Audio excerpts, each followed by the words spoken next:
Welcome back to The Explainer. I'm absolutely thrilled you're here today because, well, we are embarking on a seriously fascinating journey. We're going to be tracing the path from massive, highly controversial medical theories all the way down to those trivial, everyday mistakes every single one of us makes. We are looking at the very origins of psychoanalysis, all through the lens of Sigmund Freud's introductory lectures. Okay, let's just dive right in. So, I wanted to think about this for a second. Have you ever meant to say one thing, but then you accidentally blurting out the exact opposite? Or maybe, you're talking to someone and you just completely forget the name of a super close friend right at a crucial moment. We usually just brush those things off, right? Like, oh, my brain just glitched. But what if they aren't glitches? Today, we're going to act as psychological detectives. We're looking at how an entirely new way of understanding the human mind was built on exactly these tiny, embarrassing, everyday blunders. It is wild how Freud actually kicks off his lectures. When you look at the very first published words of his Introduction to Psychoanalysis, you'd think he'd be trying to sell his audience on his methods, right? Telling them how easy or miraculous it all is. But no, he brilliantly does the exact opposite. He basically treats his audience, a room full of medical students, like they're his neurotic patients. He straight up warns them that this field is incredibly difficult, that it's going to require immense sacrifice, and he practically advises them to just walk out the door and never come back. It's this remarkable reverse psychology hook. So why the intense warning? Well, the core friction here really comes down to traditional medicine. Traditional medicine is all about what you can physically see, right? Anatomical preparations, chemical reactions in a test tube, visible symptoms you can literally point to on a medical chart. But psychoanalysis, it's built entirely on the invisible. There are no microscopes here.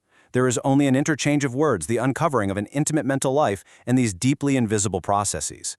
To a room full of rigid 20th century doctors, that sounded utterly unscientific. No wonder he had to warn them. The skeptics were like, there is no way anything can be cured by mere talking. But I love how Freud defends this. He reminds his audience of the sheer, undeniable weight of language. He says that words have retained much of their ancient magical power. And think about it for a second. A few choice words can drive a person to absolute despair, or they can make someone blissfully happy. Words are literally how we influence each other. So to just dismiss mere talking is to ignore the primary vehicle of human emotion. Still, you have to ask, how do you actually prove an invisible science? Well, Freud drops this amazing analogy. He asks his audience, how do you know Alexander the Great actually existed? I mean, you weren't there. Your history professor wasn't there. You believe it because you trust intersecting clues, right? Ancient reports, surviving coins, the consistency of different testimonials. He argues that psychoanalysis works the exact same way. You have to rely on intersecting psychological clues to prove the existence of an invisible mental landscape. Section 1. Two Radical Hypotheses, Insulting the World. Freud knew, and he openly admitted, that his new science was going to deeply offend people's moral and aesthetic sensibilities. He lays out two incredibly bold claims. First, he says that our mental processes are actually unconscious by default, meaning our conscious thought is just a tiny fraction of what's really happening in our brains. Second, he argues that sexual, instinctual impulses play a massive, totally underappreciated role, not just in nervous diseases, but in the actual creation of human culture itself. These hypotheses made polite society fiercely uncomfortable. Why?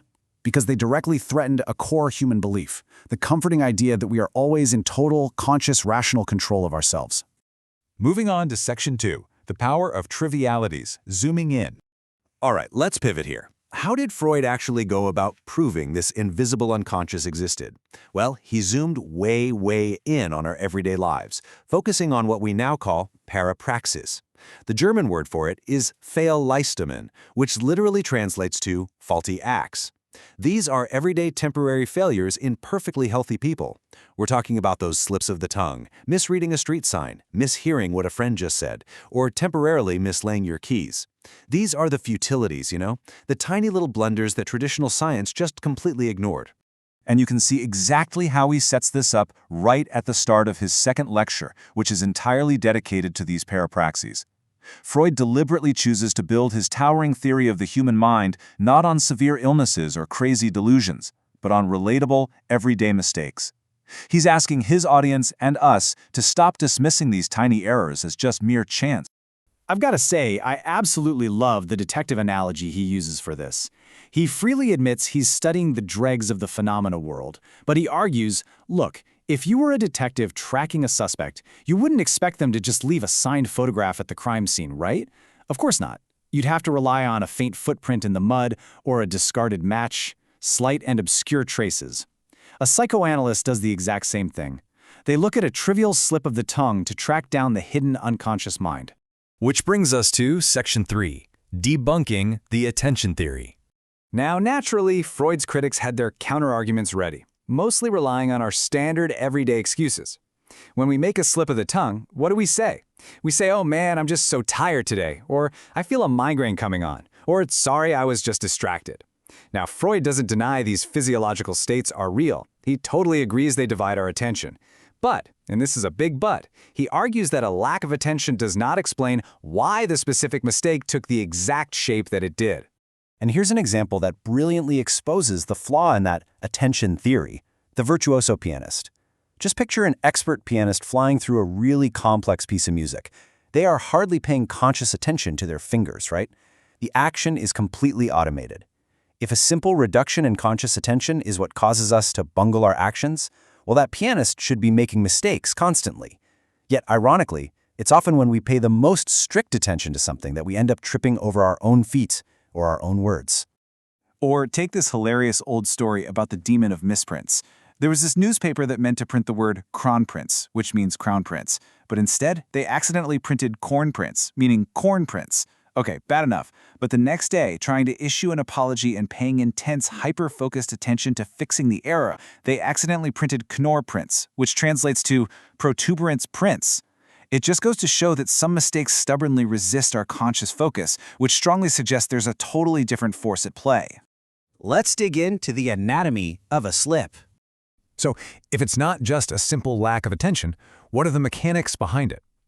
Putting on our linguistic investigator hats, we see that early researchers, like Mehringer and Mayer, tried to map these slips purely by their physical sounds. They categorized them really mechanically, like transposing words, saying the Milo of Venus instead of Venus of Milo, or anticipating a sound too early, or persevering on a sound too long, like accidentally saying you're going to hiccup to the health of the boss instead of drink to the health.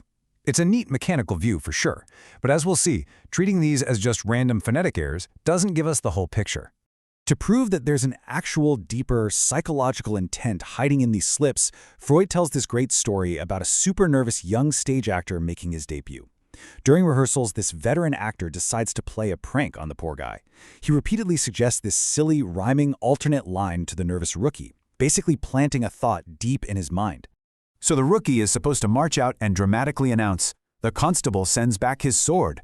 But on opening night, thanks to that planted suggestion constantly ticking away in his brain, he walks out on stage and proudly declares, "The cab driver sends back his horse." It's hilarious, right? But the absolute key point here is that the slip had a very specific intended shape. It wasn't just some random jumble of syllables caused by fatigue. It was the clear manifestation of a hidden thought pushing its way to the surface. And that brings us to what I think is the most striking kind of slip of all, the opposite slip. This is that awful moment where the speaker says the exact opposite of what they consciously want to say. This goes way, way beyond simple sound-alikes or phonetic scrambling. Let's look at the famous case of the president of the lower house. Just picture it. A super important, highly formal meeting. The president stands up to open the session, clears his throat, and says, "Gentlemen, I take notice that a full quorum of members is present, and herewith declare the sitting closed." No way. He accidentally ended the meeting the exact second it began. Why? Well, according to Freud, it's because his true, hidden desire was to be literally anywhere else. His unconscious mind completely hijacked his tongue to express what he actually wanted. We see the exact same thing happen in the story of the famous physiologist Du Bois-Reymond. He was giving a big toast at a wedding between two very powerful families, the von Helmholtz family and the von Siemens family.